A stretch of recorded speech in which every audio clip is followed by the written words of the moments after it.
Assalamualaikum.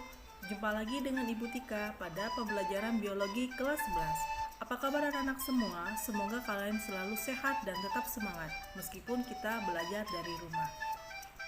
Pada pertemuan kali ini, kita akan mempelajari tentang golongan darah dan transfusi darah. Sebelum kita mulai pembelajaran, ada baiknya kita berdoa dulu sesuai dengan kepercayaan masing-masing. Berdoa dimulai. Selesai. Oke, setelah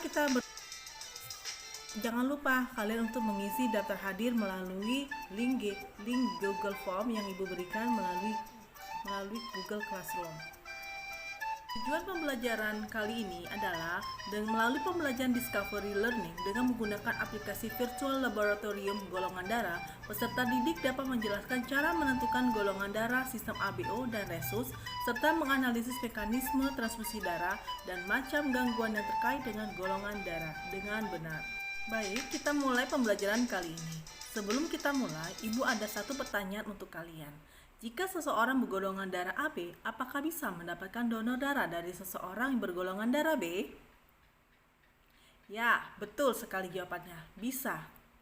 Oke, untuk mengetahui alasan jawabannya apa, kalian silakan lanjutkan materi ini sampai selesai ya. Materi yang akan kita sampaikan hari ini adalah definisi dan sejarah penemuan tentang golongan darah. Yang kedua, sistem golongan darah, ABO dan resus. Ketiga, uji golongan darah. 4, transfusi darah. Pertama, definisi golongan darah. Golongan darah adalah klasifikasi darah suatu individu berdasarkan ada atau tidaknya zat antigen, warisan, permukaan membran sel darah merah. Dalam golongan darah dikenal dengan dua istilah, yaitu antigen dan antibodi. Antigen nama lainnya adalah agglutinogen yang ditemukan di dalam sel darah merah atau eritrosit. Antigen inilah yang akan menentukan golongan darah seseorang. Yang kedua adalah antibodi. Antibodi nama lainnya adalah agglutinin yang ditemukan di dalam plasma darah. Antibodi inilah yang akan menyebabkan terjadinya agglutinasi atau penggumpalan suatu sel. Pertama kali, sistem golongan darah sistem res ABO dikenalkan oleh ilmuwan yang bernama Karl Landsteiner tahun 1930. Sistem ini berdasarkan ada tidaknya antigen, ada dua tipe, yaitu tipe A dan tipe B pada permukaan eritrosit, serta memiliki antibodi tipe alpha atau anti-A dan tipe beta anti-B di dalam plasma darah. Silakan kalian lihat gambar yang ada di layar ini ya. Untuk lebih jelasnya, silakan amati gambar yang ada di depan. Selanjutnya, sistem yang kedua adalah sistem resus.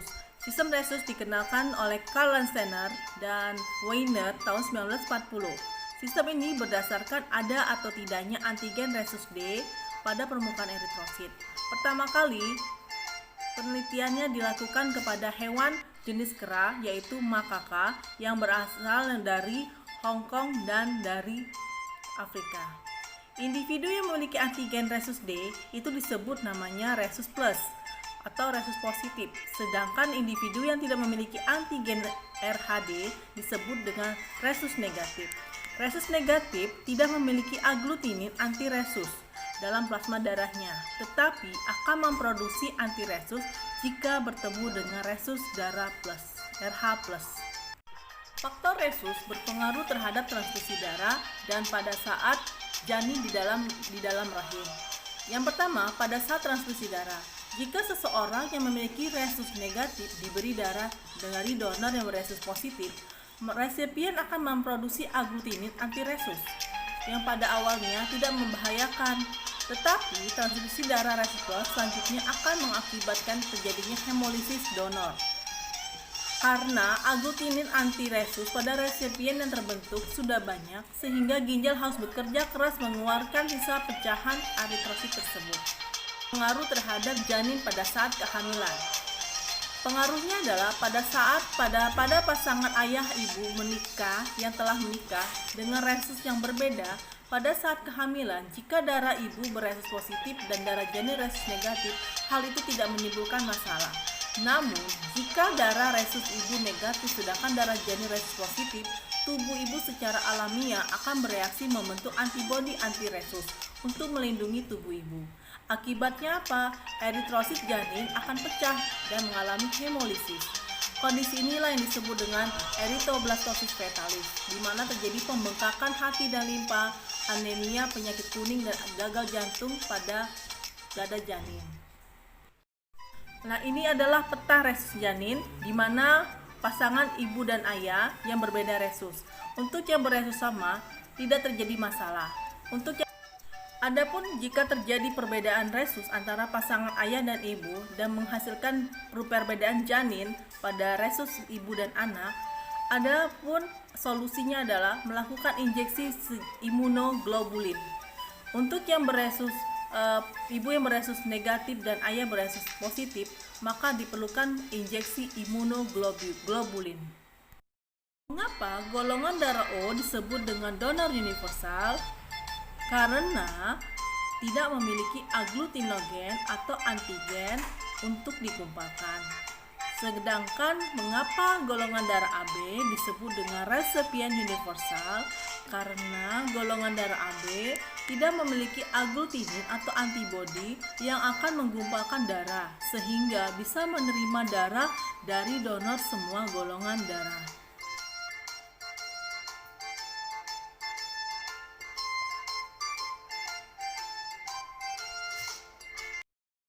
Baiklah, untuk melakukan percobaan menguji golongan darah, ada baiknya kalian melakukan virtual laboratorium.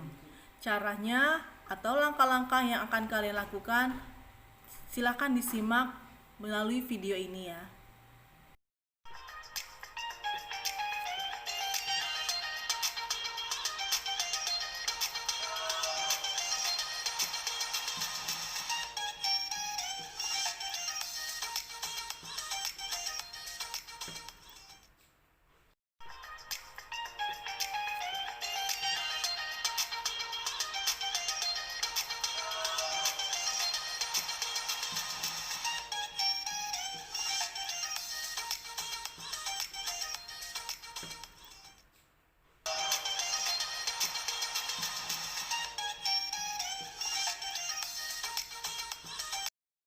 Tugas evaluasi yang telah kalian kerjakan, jangan lupa ditulis, difoto, dan untuk yang dikerjakan melalui aplikasi, kalian screenshot hasil skor maksimal yang kalian peroleh. Lalu kalian upload ke GCR. Terima kasih. Wassalamualaikum warahmatullahi wabarakatuh. Sampai jumpa.